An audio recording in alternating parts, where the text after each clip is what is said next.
These are the stories about the people who live in Bristol and the things and activities that are their passions. Ham radio operators are pretty easy to spot. Is there a limit to the amount of wire you can put in your backyard, or? As long as you got the real estate and good neighbors that don't complain, and I've got some awful good neighbors. I can see that. This is Lonnie Ward. He's a ham radio operator. Lonnie spends a lot of time in this early version of a man cave. It's just an exciting hobby, and I've always wanted to give a little something back to the community, so that's why I do the Aries deal.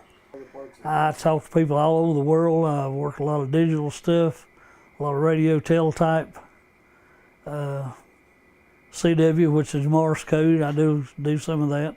Just a little bit of everything. Just different subjects according to where they're at. A lot of these new guys, they want to get in and give a signal report at 599 and French or whatever and go. Of course, you can see I've got all these cards and stuff up. I'd rather have a bigger QSO, but it was pretty obvious that there were a lot of terms that wasn't exactly known outside the ham community. Well, a QSO is, just where you talk to somebody. And a signal report, they'll give like 599.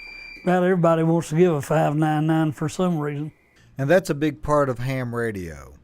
It isn't so much about what you say to other people, but it's more that you are able to contact them in the first place. It's a signal strength plus tone report, and it's a little more complicated than a 599, but I think a lot of newer guys just picked up on that and they give it regardless. There are actually contests between ham radio groups where they keep score, giving points for contacts and signal strengths. Well, like they'll have the works all Tennessee or Illinois or something, and there'll be stations on. You try to work as many of those people that you can, and we've always scored real high in the contest. And there's a lot of big contesters in the club. Yeah, you get points, you keep everything logged, and you turn your logs in. They got a computer up there they can check them with, and they can tell you who you worked, and if you work more than one station or, work somebody more than once, they can tell that. So it'll be, all the dupes and stuff be taken out, then you'll be given your actual score. Well, it's worldwide. Everybody does the contest. Speaking of worldwide, so how do ham radio operators from different countries converse, considering how many languages that are spread around the world? Well, a lot of people, they might speak French or German or something, but everybody, CW is the same to everybody. Morse code, it's the same thing for us as it is Germany or Russia or Netherlands, anywhere over. So that's the universal language. This universal language breaks down communication barriers that would otherwise cause problems during international emergencies. For this reason, ham operators have been known to save lives and direct aid during natural disasters. Cell phones and stuff go down, and the internet.